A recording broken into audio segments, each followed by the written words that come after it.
আওয়ামী শাসনামলে র্যাবের গোপন বন্দিশালায় গুম নির্যাতনের অভিযোগে শেখ হাসিনা ও ১১ সেনা কর্মকর্তা সহ ১৭ আসামির মামলায় সূচনা বক্তব্য ও প্রথম সাক্ষ্য গ্রহণ হয়েছে আজ। সাক্ষ্য দিয়েছেন দীর্ঘ সময় গুম থাকা ব্যারিস্টার আহমদ বিন কাশেম আরমান।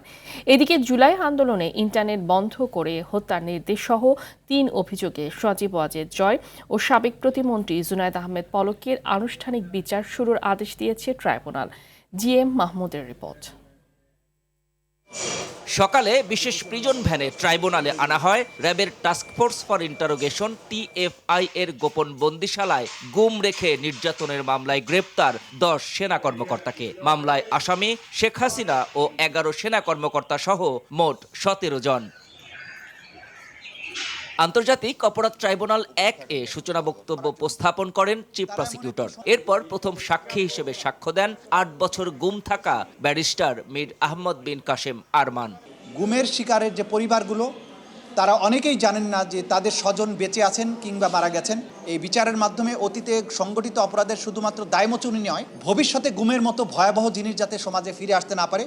সিলভার টিপ কন্ট্যাক্টে তৈরি নিরাপদ ও নান্দনিক ক্লিক সুইচ নির্ভরতা জীবন জুড়ে।